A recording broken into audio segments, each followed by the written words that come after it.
Welcome back to another Dave and Dad episode of the Practice Podcast. Dave, I've lost track of the count on this one. I probably should have checked on the number, but it'll be the very next one that people will see. And throughout all of our episodes, we've been working in conjunction with our interest in the nature of practice itself as a human behavior, and of conversation, which is an interactive human behavior, and of the socially enacted outcome, maybe it's not even an outcome, maybe it's just the phenomenon of enaction, social enaction, which I think, Dave, you're going to tell us a lot more about today. Is that right? Yeah, I am. I'm going to, because I've been talking about it in various ways in past episodes, and a little bit of some of the origins, but I was looking back and we haven't really talked about where the term comes from too much. Mm-hmm. And we also haven't talked too much about cognition, and there's a link where really what I'm distinguishing as social enaction has probably a wider and more current literature and also history in applications to psychology, after it kind of moved from originally more of a biology perspective, if we're talking about self-organization. So I'm going to kind of focus on that, and going to try something new for our YouTube viewers, where I have a slideshow, which may just make it more boring, but I don't think so. We'll see. Since I've been doing nothing but presentations, I might as well go whole hog and have slides, but try to make it a little more visual that way. But otherwise, it's a way of having my notes in front of me. Yeah. Well, I appreciate your preparation each time. And each time, folks, Dave will pinpoint some aspect of what he feels is a related theory, and the theorist who created those theories. And I think it gives our search for the meaning and nature of practice a great amount of panache, if anything else. I don't know anyone else has done this when they're trying to feature something like conversation, which is the root to my understanding of practice.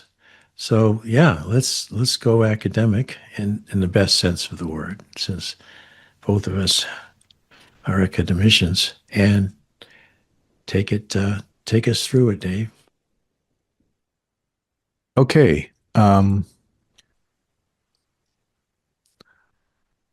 Again, I wanted to kind of I've brought in neuropsychology and neurophysiology, some other aspects of that level of psychology into our discussions in the past, and also the framework of social psychology, especially involving the pragmatist philosopher George Herbert Mead, from his work around the turn of the 20th century. But I wanted to kind of bring a few more theories and history and up-to-date things regarding cognition and cognitive science, cognitive psychology, which is its own big field, tends to be more experimental than kind of the sociolinguistics approach that I learned. But I think what I'm going to do is make some connections between what we've been calling social enaction, and I always like to kind of give a brief idea of what we're looking at with the term enact in the kind of general way I've been defining it, which is just taking a variations of the dictionary term, and three meanings that you'll find. The first being performance. And so when you're looking at, in particular, people engaged in social interaction with each other, which some people might call conversation, The participants orient to each other on the basis of not reading each other's minds, but what they perform, what they do for each other, and figuring out what's relevant for each other as an audience, being an audience for the other, knowing that you have an audience and adjusting your performance to that. And that helps bring forth or enact the conversation itself, what the talk's about, what's relevant, categories of people, things, events, things you talk about, and really maintaining that and maintaining it as a mutual understanding. And that takes a particular sort of work. And then a third meeting is like to act from authority, or what I like to think of as warranting what people say, what they do, holding each other accountable for what, not just what people immediately did in the conversation, but to what anyone ought to know. Members of the same culture and social contexts in which they might be engaged with, and knowing what people generally do to manage conversation, and also the quality of their ongoing relationship. And that matters for what happens and what you see people do. These meetings have an impact that when I kind of brought them in, I was looking at the early work in, I would say the 90s. It was really starting to move into different ideas about cognition and how this enaction approach for the social domain works well as an explanation of the cognitive or domain, was kind of like inside the head level of experience, which of course has been a big area of research since, in the 20th century for sure, and before then. So if we were to look at kind of your AI question, what is cognition? It comes up with, the focus on information processing. So cognition could be defined as the mental processes involved in acquiring, processing, and storing information, which is usually framed in various functions like perception, attention, memory, reasoning, and problem solving. All of this being, of course, facilitated by the brain, but the idea is to have kind of this separation between, neurons firing and what's being done, but still kind of under the head, our subjective experience and the things that produces subjective experience. And so, they might see as the social psychology side of this, they might use the term social cognition, the ability to perceive, interpret, and respond to social information. So it's, looking at the language, the talk, as kind of a symbolic representation, but it's really cognition that's working through and making sense of this. So you're taking that social domain and trying to take it back to what's underneath the hood. For if people have to recognize facial expressions, understand social norms, judgments about others' intentions, but really, how is this all a cognitive process? And so, which is fine. It's fine to think about that. What I'm going to argue is that there's some problems with the assumption that it's simply an information processing machine that you're trying to figure out under the hood.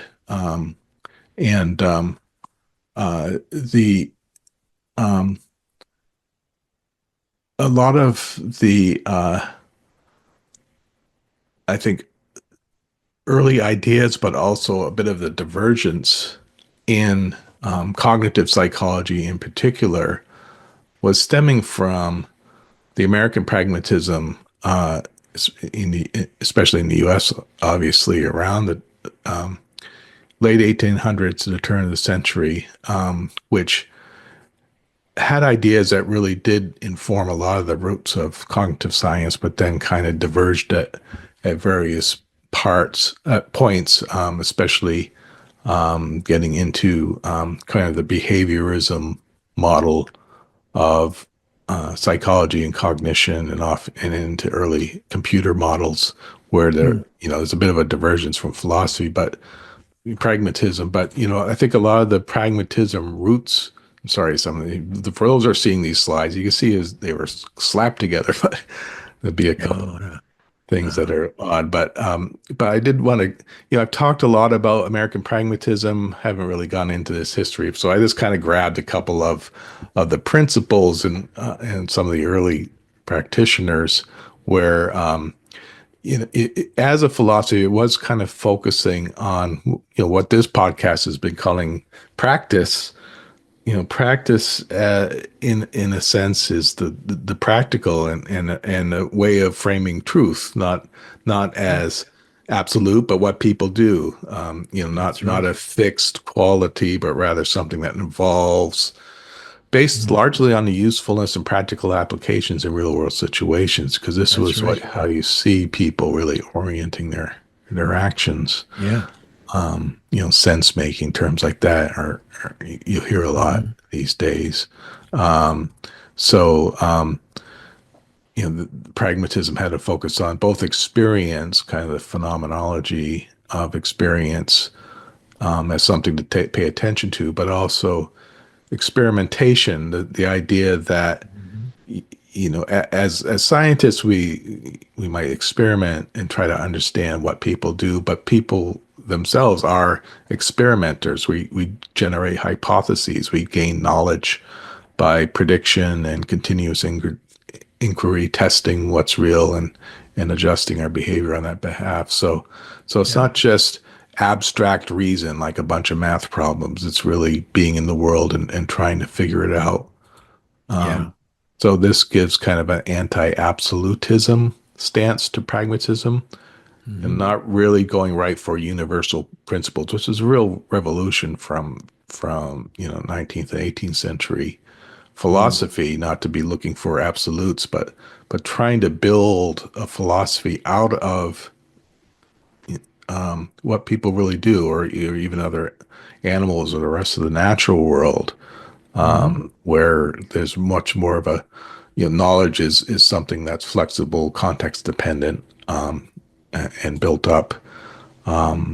And also, I guess the idea of instrumentalism, ideas and concepts are tools for solving problems rather than reflections of this objective reality. So it's not that you have an idea that's just going to apply. What's it doing now and in this situation? Right.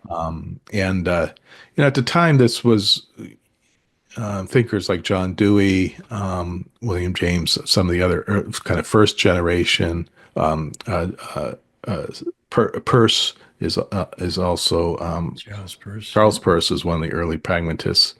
They did bring in kind of the democratic and social engagement. Use this as a way of looking at democratic values, social progress, education, reform, those kind of things. So it did have that kind of application. But a lot of it, and what I'll focus on is really kind of how it built into cognitive psychology.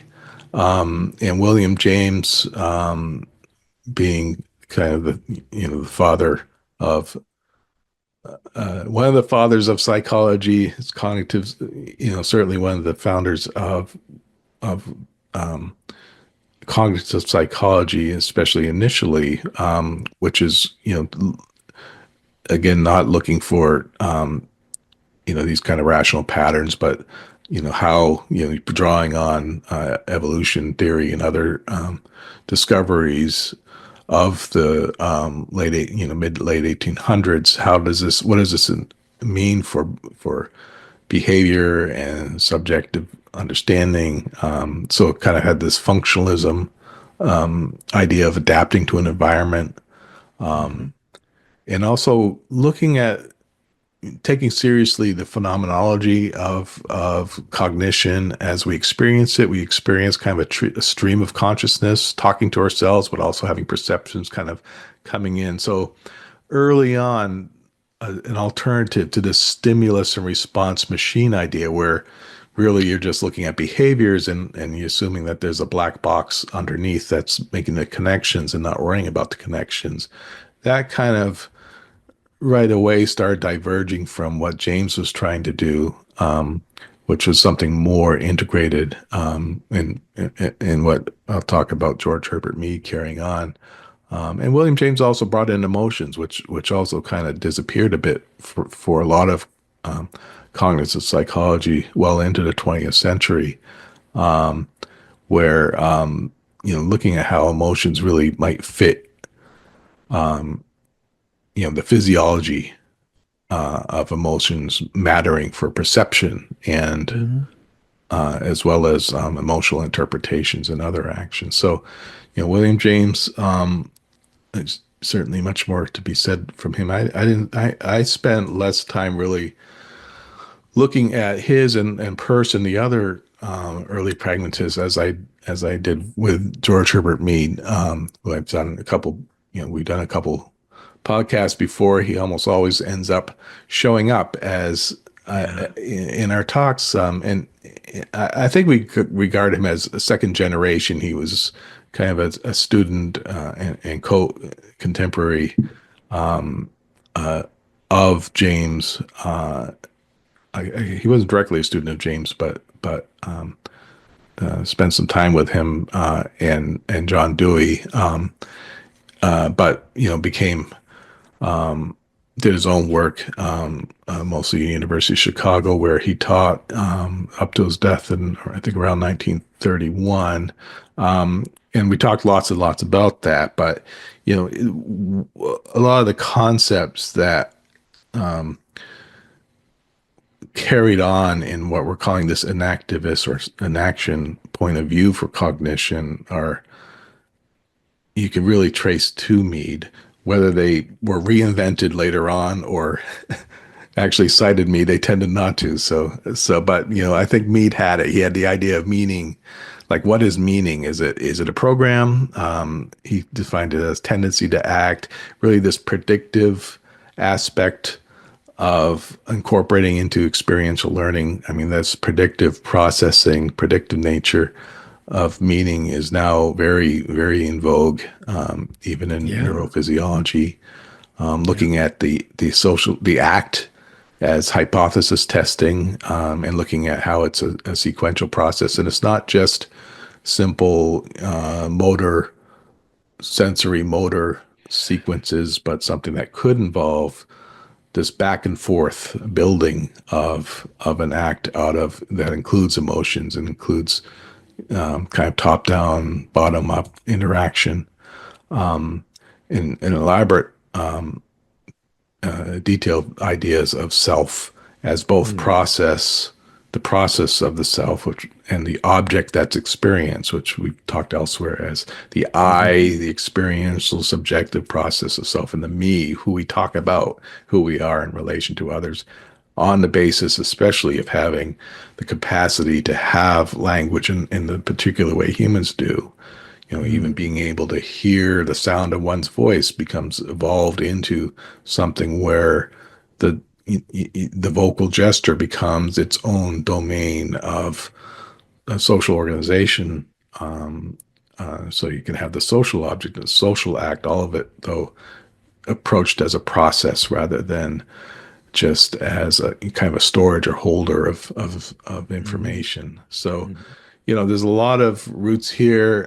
In our past episodes, we've talked about this, and what I want to do is kind of see how it connects to what's now called for what's been now referred to as 4E cognition, but also still has a lot of echoes in current social psychology, cognitive psychology, neuropsychology, and also I think helped recover cognitive psychology from the detour that behaviorism really was in the early to early 20th century, right into the 60s and 70s. George Herbert Mead really had a head start on these essentials that then get reincorporated, and now people are treating like they people treat it like they just discovered these ideas, but they were right there, and really started being found in neuropsychology, philosophy of mind, experimental approaches, even psychotherapy. There's lots of ways that these ideas were then both recognized and respected more. And there's lots of other areas we could talk about, but again, this idea of 4E cognition, I think this is where the people who we might call the keepers of inactivist approaches these days, they will usually invoke 4E cognition as where they're coming from. I got to know what that means. So let's look at it. It's fascinating. Yeah. So there it is. yeah. So what's the 4E? So these are, I think, coalescing around the mid 90s, early 2000s. And they were kind of framed as theories and approaches challenging traditional view, especially the mind or cognition, brain-based cognition as just that information processor, especially being this kind of brain-bound, self-contained unit that you can really treat as the black box that we're trying to figure out while ignoring the rest of the world, how people are in the world, social interaction, and other factors. So what the 4 E's are that kind of build out, this cognitive black box are the terms enacted, E for enacted, embodied, embedded, and extended. And I'll go briefly through some of these 4 E's, and then we're going to add a couple more, actually. But all right. So enacted. Now, this is the term that I've kind of co-opted to some degree from what was perhaps more of a focused term originally, but it is one that I think largely comes from the work we had talked about in the past on self-organization and autopoiesis theory. So basically, the enacted means cognitive processes emerge through active engagement with the world, and so rather than just seeing passive processing inside the brain, cognition is seen as something dynamically enacted in real time by interacting with the surroundings. So it's a perspective of looking at action and behavior as it shapes thought. But what I've been trying to do is look at the importance of how do you actually do this? What's the method? We look closely at people engaged in social interaction, and then you can kind of see how moment action it may is built up and could conceivably be certainly building thought and internal experience. So this way of talking about an action does come from Francisco Varela, who I talked about originally, the Chilean whose work with the Chilean biologist Humberto Maturana. They developed the idea of autopoiesis as describing the self-organization of living systems like cells, and how a key part being through a cell or a simple organism's engagement with its world, it's building a distinction between self and other by the mere fact of keeping its membrane intact, but letting in certain things that it needs, exporting things that it doesn't, that build up kind of entropy in a sense of waste. And what does this mean for how we think of living things in a way that isn't quite a machine, isn't quite like a machine? And his Varela's later work with Evan Thompson and Eleanor Roche in a book, 1991 book, Embodied Mind, was very influential in bringing the enacted term into cognition and also into social, a bit into the social psychology world as well. But I'll talk a little bit more about some aspects of this book. But a quick example of enacted would be practicing golf. So practice doing a golf swing is really thinking by doing. It's That's right. being in the flow. It's not stopping and talking through your golf swing, because that's a good way to miss the ball. It's you're letting go, and it's that's one of many ideas of how we would think of like a real time interaction with surroundings. It's a better way of figuring out how something like a golf swing might work at every level, from the brain to the social context. The next term, embodied, is comparable. It's the idea that the body shapes the mind, so it's not just the brain, but what the body is doing in the golf swing and any other sensory motor system. Your whole body, your physical form is there and influences how we perceive, act, and think.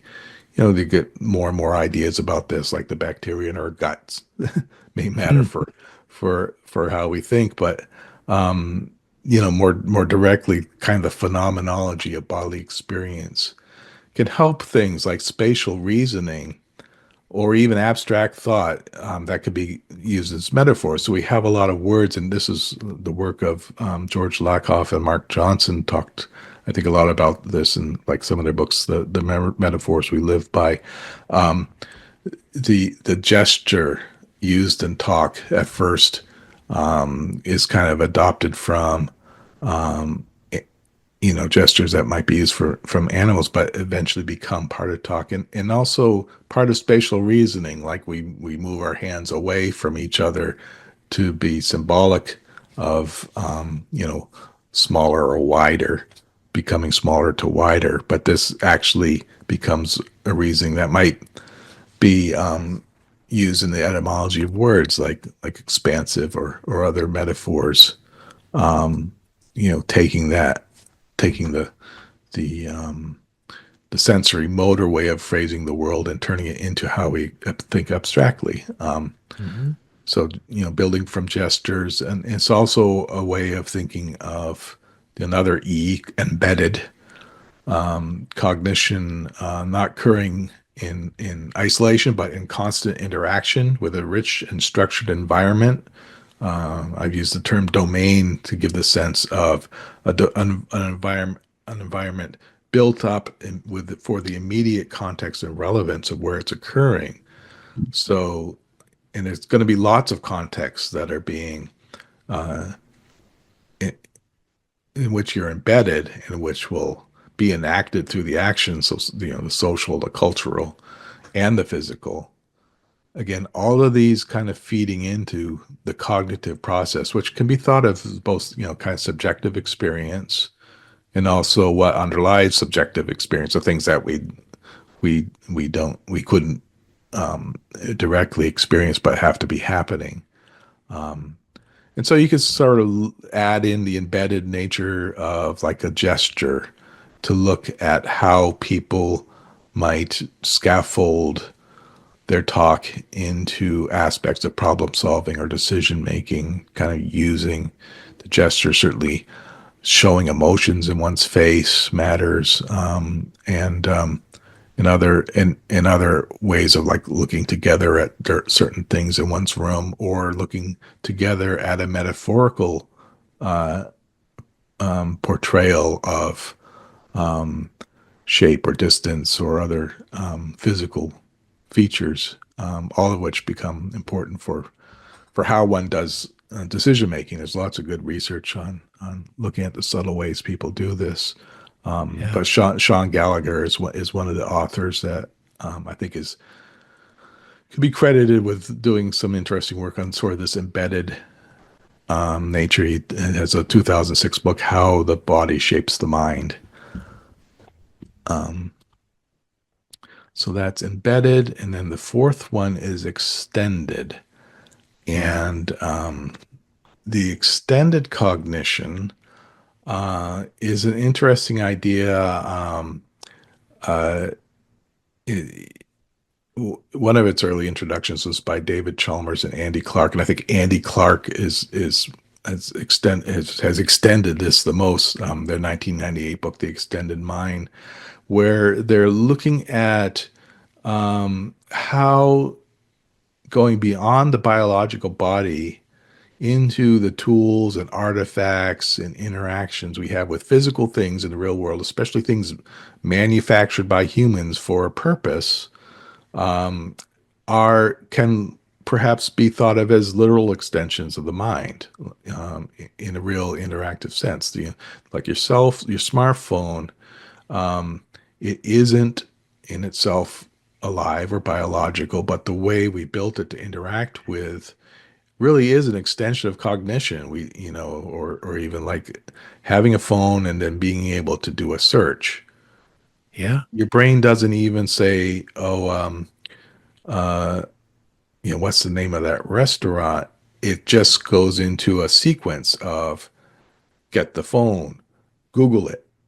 There's the name of the restaurant. Here it is in space, represented on my phone. All of a sudden, your mind has been extended into being able to look around your environment, to being able to look anywhere and find directions and do everything else and make a reservation or order your food right from these artifacts we built. So Andy Clark's really making that argument of the extended mind as a real way of kind of evolving cognition into the way that we live in the world now. And in that sense, you have kind of a distributed system of things like problem solving or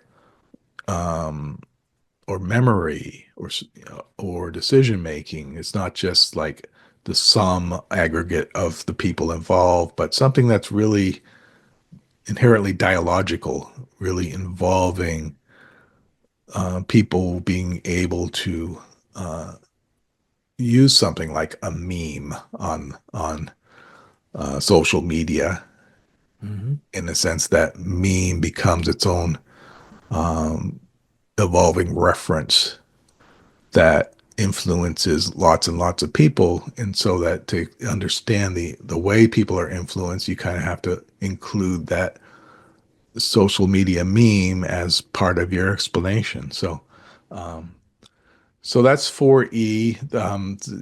All of those become important to understand if you're trying to explain cognition, do experiments, figure out what people are doing.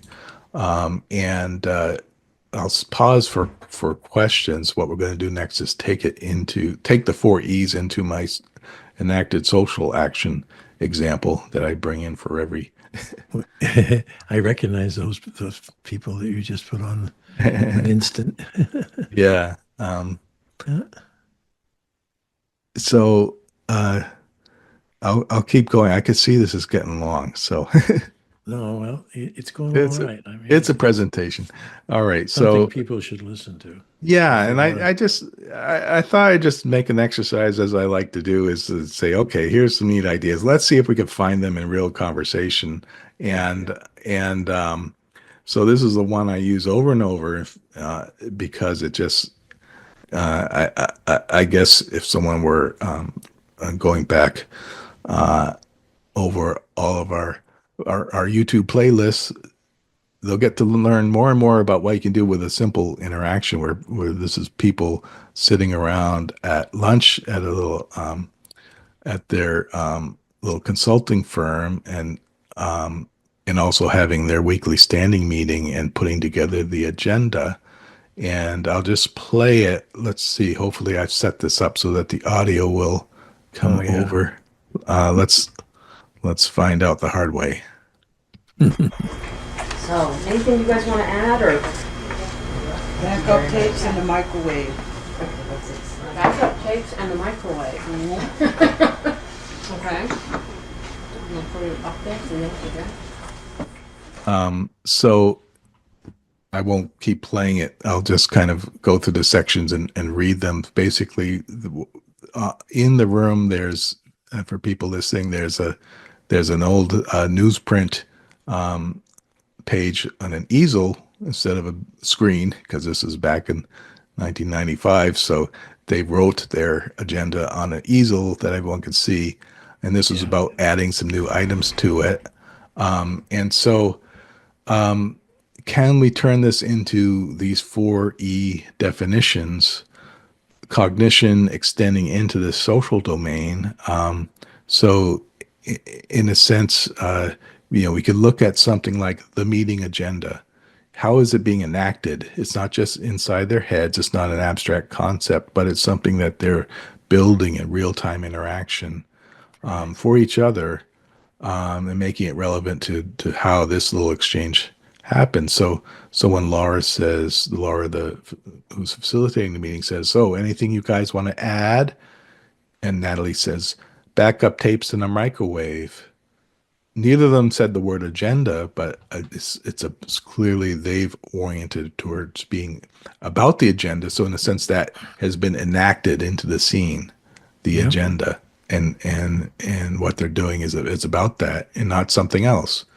Yeah. So, anything you guys want to add, or?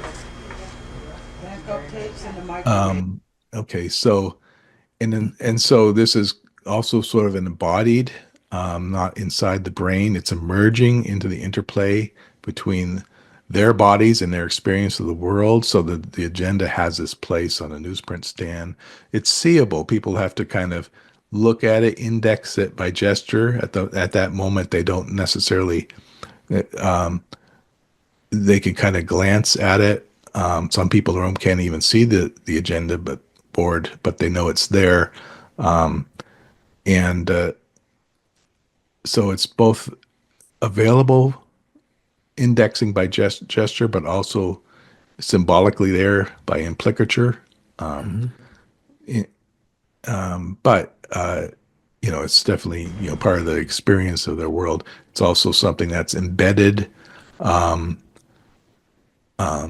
It's building up as part of this constant interaction that they're doing moment by moment by their cues, kind of the scaffolding, understanding not just what is the agenda, but what they're talking about would have to do with the agenda and nothing else. So Natalie says, backup tapes in a microwave. Oh, backup tapes in a microwave. And then Laura says, backup tapes in a microwave. And Natalie says, mm-hmm. And so we've talked about this in the past as kind of a very structured question answer exchange, which I've described as dialogic syntax, following Jack Dubois' work.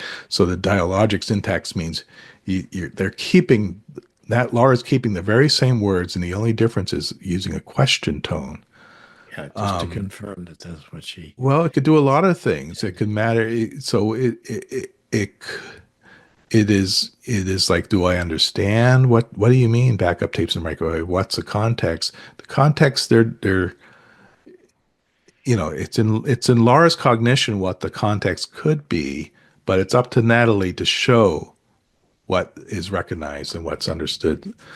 That's right. And so Natalie says, mm-hmm. And we talked about this before in the context about, well, did Laura want her to explain what about backup tapes and microwaves? But no, this is embedded into the starting of a meeting and framing of the agenda. So it's not a place where you would then talk about the agenda item.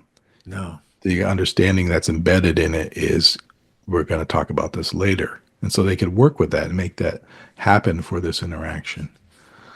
And then the extended concept, I think we can use that easel with the agenda on the newsprint as an extended reference.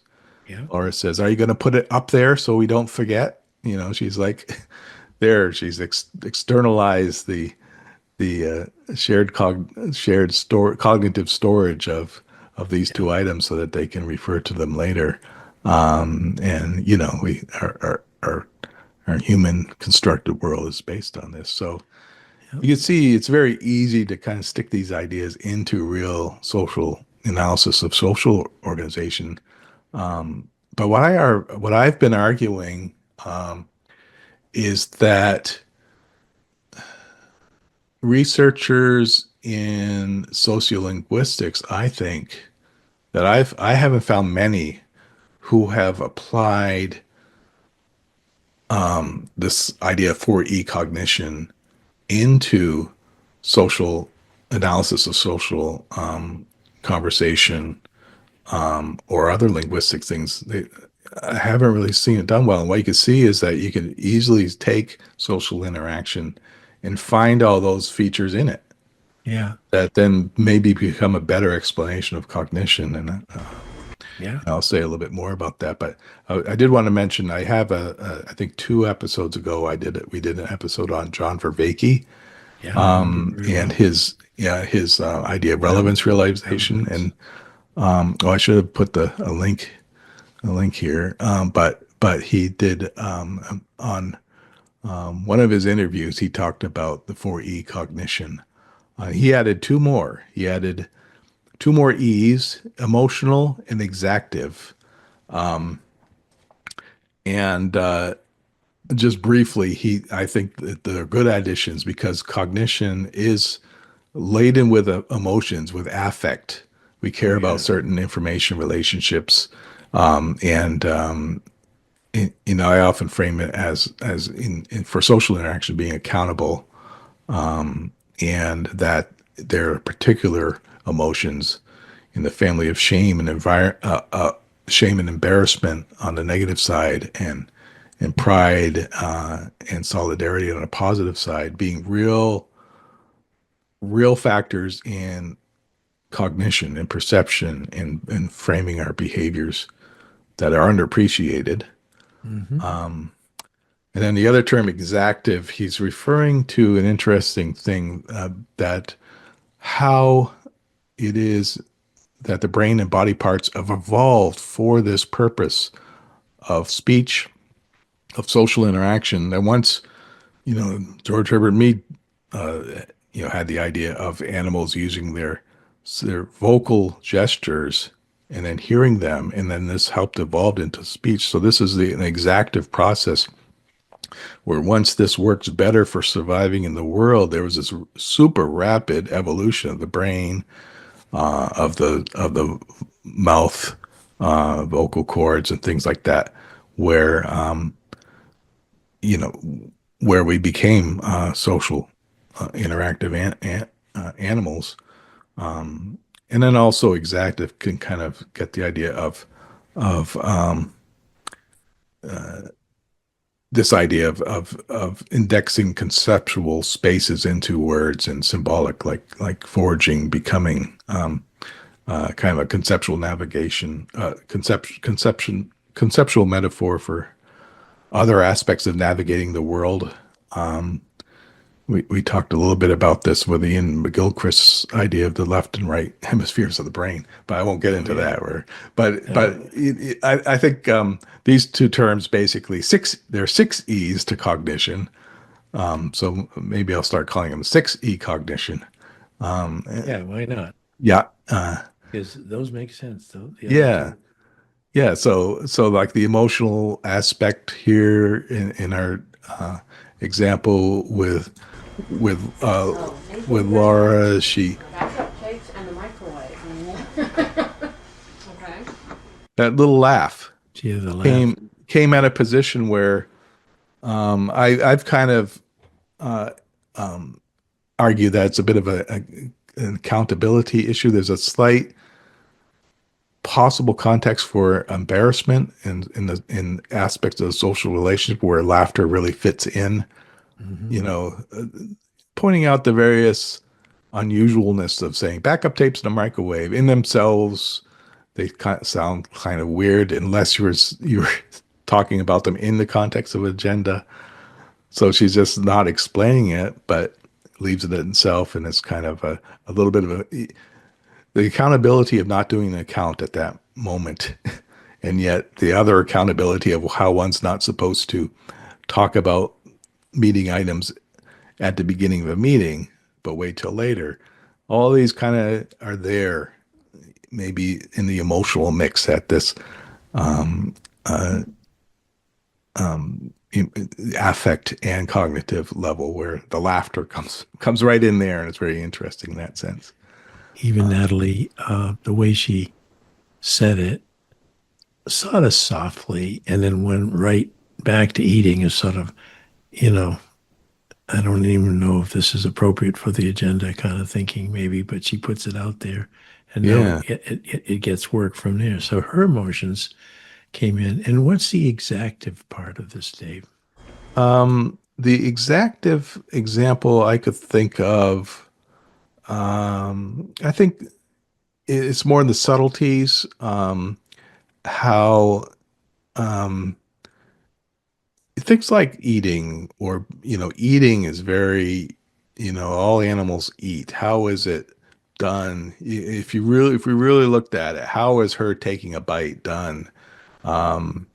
In the timing, the bodily space, the gesture, the fit into this exchange of pre-language things, not just having to occur within conversation, but maybe even in some cases done. For example, she's taking a bite while she's saying mm-hmm.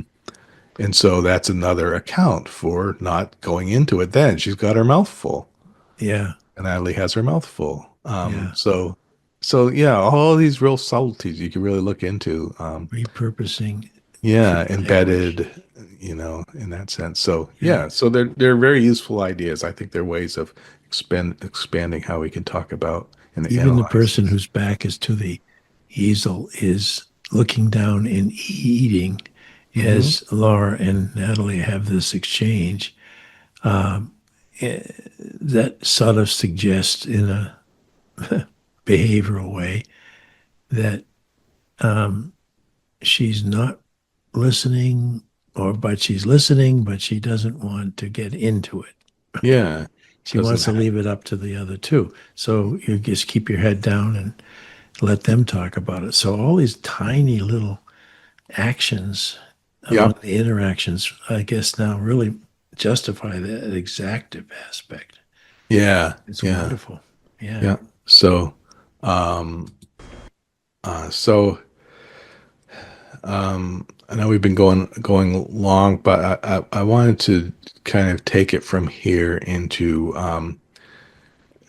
another thing I was kind of obsessed with during when I was working on all these ideas for my dissertation, and what I particularly drew from the inactive approach of Francisco Varela, Thompson, and Ross in their 1991 book Embodied Mind. I think that's probably where I got the term inactive and inaction, because I don't think it was in their Maturana and Varela's earlier work. Hmm. And so I was also kind of focused on one of their main arguments in this book, which I think frames the difference between the 6-4 or 6E cognition and prior approaches to kind of a simple information-based, more computational model of cognition, which they called the representation problem. And so this is just a quick quote. We propose from the book, we propose as a name the term inactive to emphasize a growing conviction that cognition is not the representation of a pre-given world by a pre-given mind, but is rather the enactment of a world and a mind on the basis of the history of the variety of actions that begin in a that a being in the world performs. And so this is what we've been talking about. What's the problem with representation? To do science of cognition and other fields is to kind of have to extract something into this more descriptive symbolic form. And the problem is when that extraction into symbolic becomes basically what's typically called reification. It's but I like to think of as when the representation of an interaction process is taken by the researcher or others to instruct as the instructions of what's observed, basically the computer program sense. Once you've kind of figured out what the formula is, that's the algorithm that's explaining people's behavior. And that's certainly the traditional behaviorism stimulus response model that Yeah. dominate cognition. How do we get beyond that now that we know how rich and detailed 6E cognition has to extend the description into the world, into what you're seeing. And the idea is to be the closer you are to what you're seeing, I think the better you can't always escape representation. Otherwise we're just playing the video in a room and maybe not even interpreting the video. But what we can do is more deep, embedded, embodied, enacted description as a researcher, especially the social domain, and then we kind of, in a way, solve the representation problem. And I'll say a little bit more about that, especially in the context of a conference I went to a couple of weeks ago. But I've been talking a lot about the reification problem, especially in past episodes. Like DNA is a classic one where it originally was thought to be kind of a simple coding instruction of that how cells and bodies are built, but now that it's understood better, it's really something that's much more embedded into something far more complex, where it's hard to even say that it instructs something because it's such top-down systems mattering for even reformulating DNA. It's much more about there's a general overall morphology to the body and the cell and what's being reproduced. In the last episode, I talked a lot about the reification of in quantum theory, the idea of Hilbert space, where it's really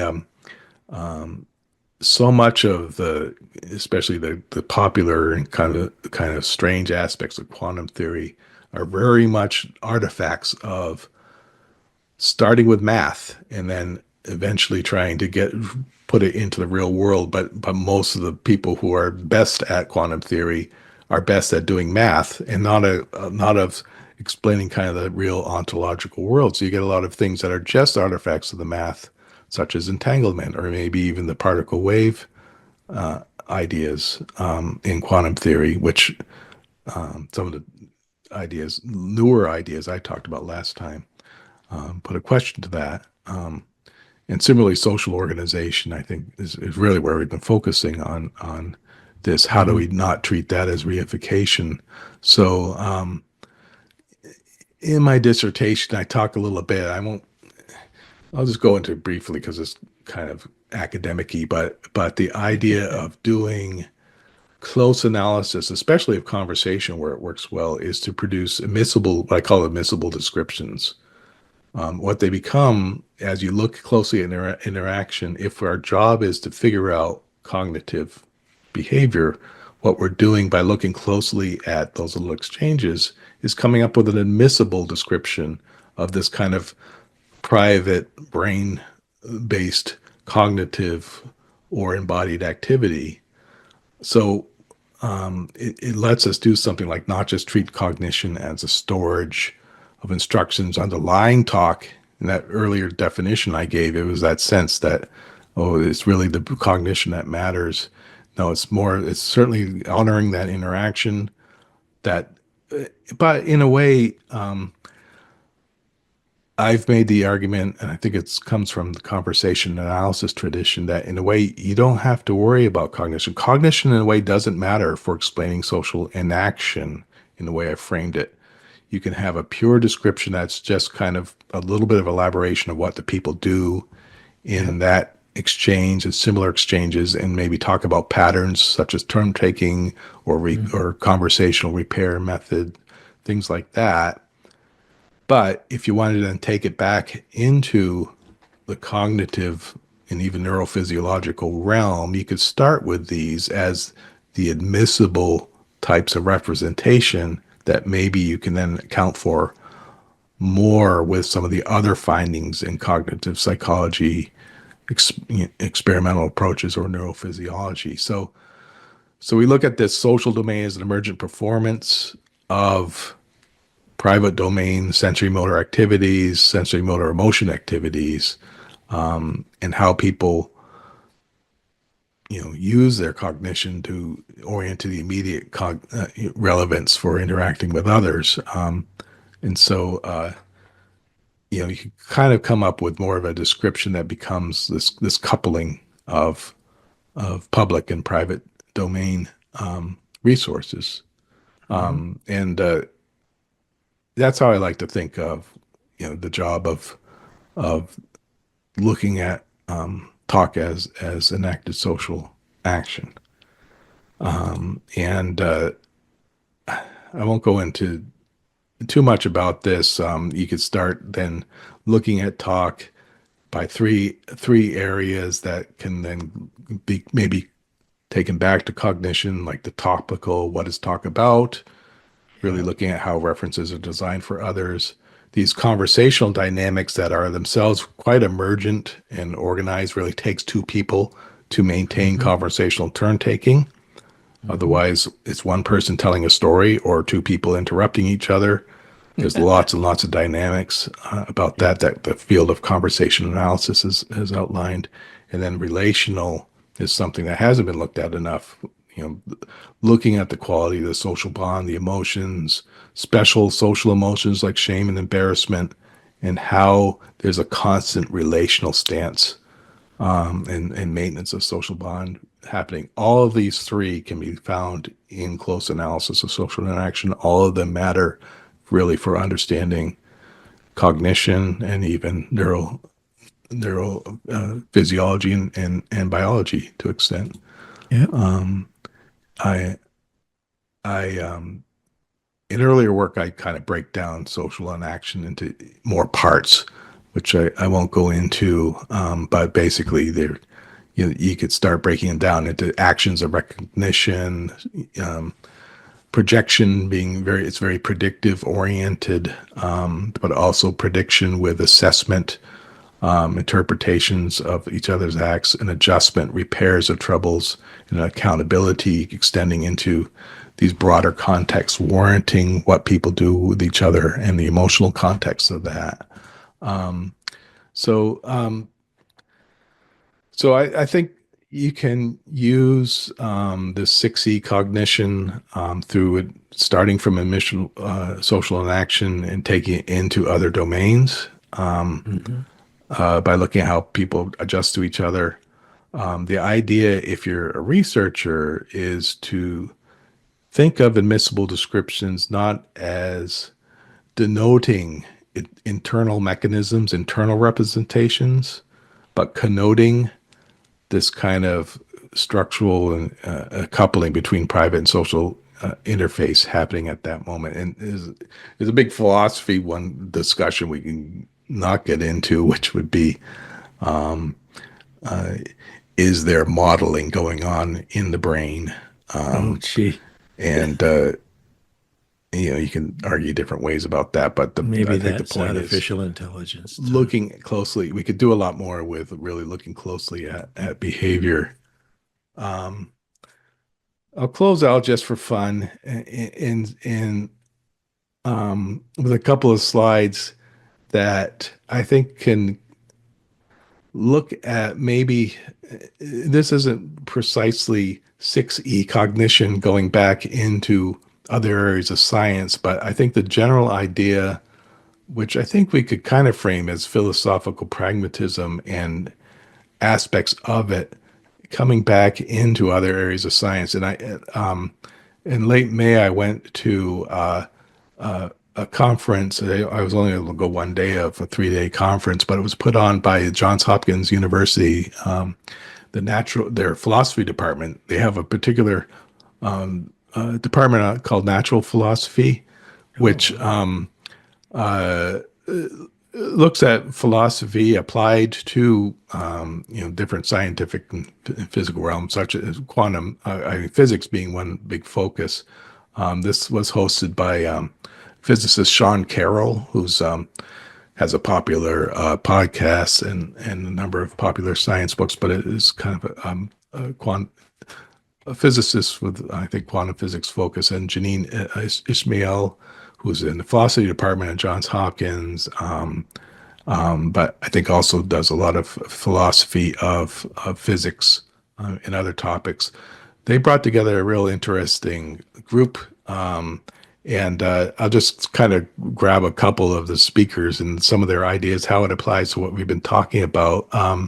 One of the talks the first day was by Sandra Mitchell, philosopher of science at University of Pittsburgh, and she was invoking philosophical pragmatism as a way of framing, I think, what we've been talking about as representation and ground in a more grounded way in sciences. That being acknowledging more of the role of judgment in theoretical experimentation, inferential practices that researchers might use to warrant claims about nature or whatever it is they're looking at. That she said our beliefs and theories are not mirrors of nature, like homeomorphism, structuralists, or propositional correspondence of the terms that make them true, but rather our representations are partial ways of characterizing aspects of nature that we have already carved out as our objects of representations. That's a more complicated way of saying, I think, what we've been talking about, but that, the idea of philosophical, kind of the American pragmatists, and their legacy invites more of this thinking of science in this more interactive framework. And I think a lot of the speakers who were brought together for this conference did reflect this in different ways, even though they seem to be, like, a lot of them are fairly traditional in their approaches, and I think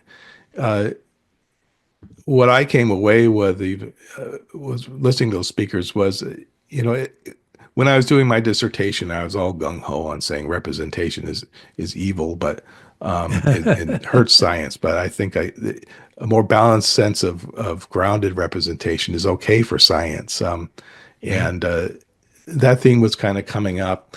A next speaker was Nima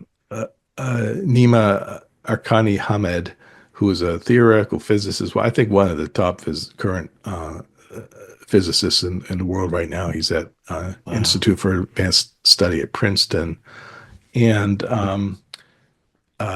he's does some fascinating work in quantum theory, field theory, string theory in the past, but one of his cool ideas, which I hope to understand one day, is something called the amplituhedron, which is it's getting real close to what might be the real world or ontology behind the quantum and all that stuff we were talking about in our last episode. But still, it is math. It is a reification. It is a representation. But he made a great argument. 3 cheers for shut up and calculate. So in the past,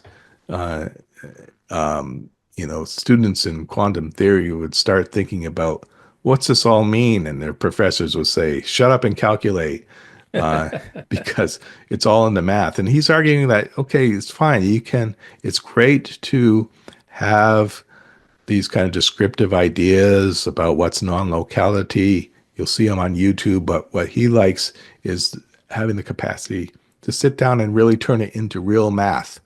And that gives him a language that I wish I had, because I have trouble with long division, to really kind of, sometimes math descriptions are much better than symbolic ones, and they just won't do it. So it's sort of like, having a recording that you can look at and analyze, if you can then, do the math of coming up with better, quantum and other physics theories. I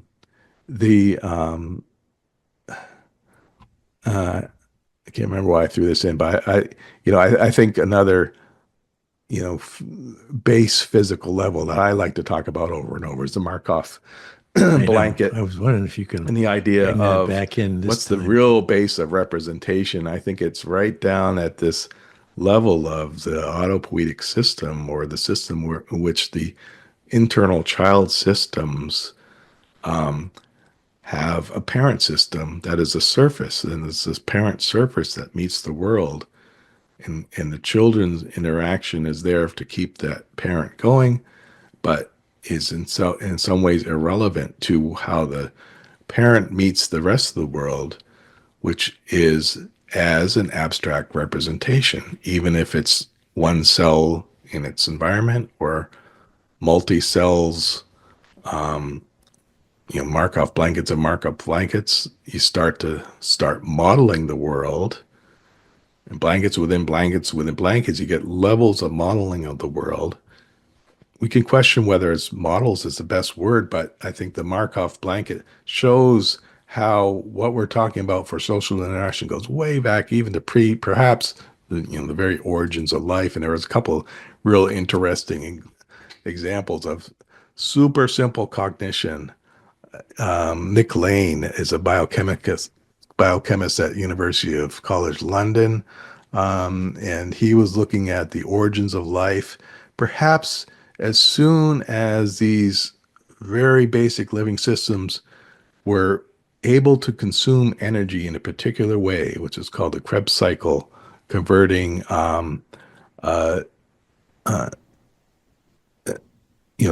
light-based energy into something that can keep the self-organizing far from equilibrium. As soon as that happened, he's thinking maybe this is almost at a point where we're at a kind of cognition, a metabolic type of cognition, because as the next level where you had mitochondria in a cell, you've got these groups of metabolism incorporated into one Markov blanket into another layer, and they're kind of interacting in a way that could be thought of as cognitive, and I think you can argue extends right into just a matter of complexity, where you start getting things like eyes and neurological systems and things to make more complex versions of the same thing that were happening right at the very origin of life. And so I thought I'd throw that in. And I'll throw in one more cool thing that we had talked about predictive processing back in the past. Biological engineer Malcolm McIver at Northwestern University, he you'll find on YouTube a number of his talks. He showed one where it gave a great explanation, illustration of how animals use predictive processing, using this clever way of how mice in a maze would have to run and hide from this little robot that would find it and shoot air at it and frighten it. So it'd have to navigate through this environment where looking and peeking at where this robot might be. And so they've done all kinds of clever things, to even like wiring up their hypothalamus to really show, both in simulation and real evidence, how this kind of represented world of the mouse is very much a sensory motor prediction that they have to kind of figure out and make less complex. So I'll show a quick video of it here if it works. Of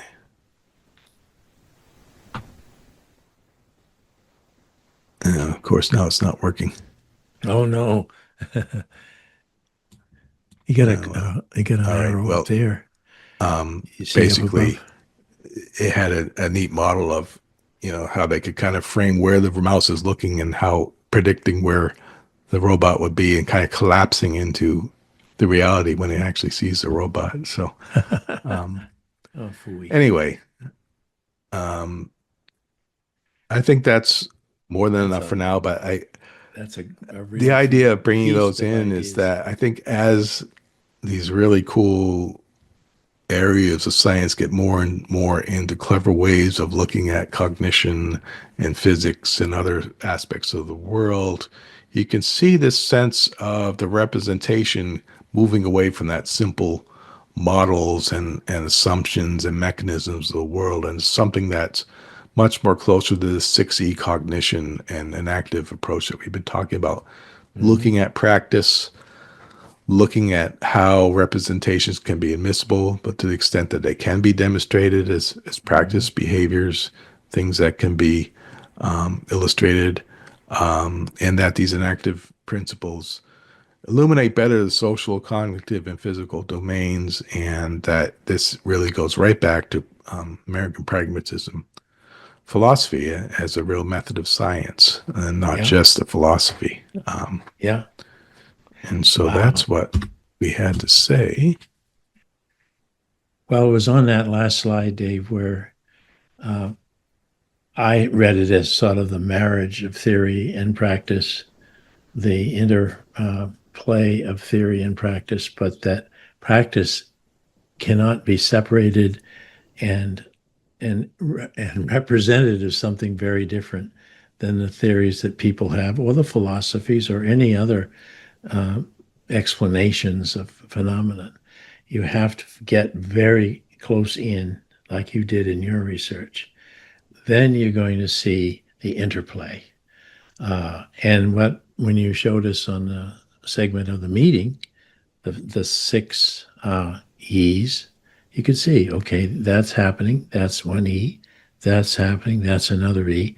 And that's the way I think people ought to see their practice, as offer, in a way, their practice to a observer, a scientist, and saying, well, why don't you watch what I say and do with this coworker, and then we'll look at it together if you're recording it, and then we can talk about our emotions. We can talk about all the different things that you're seeing.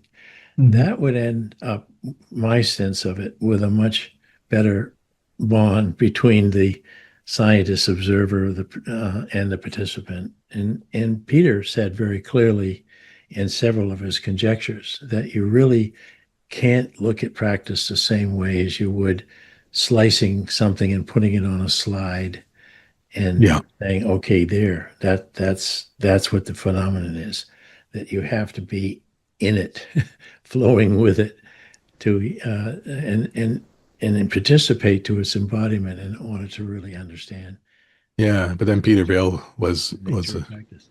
Peter Vail was a practitioner of management, or management consulting, or and others in your field. So having to then translate it into the next, I guess at some point it's you're doing representation for others and making that matter is the next trick. So I think being having those six E's, understanding at least, makes you a more rich practitioner if you're doing something like advising on organizations. And have more appreciation of yourself if you realize that in a successful conversation, or successfully hitting that golf ball that was sitting there, because you've been practicing it, that shows that you are a highly functioning species, which I think is a nice thing to know about ourselves.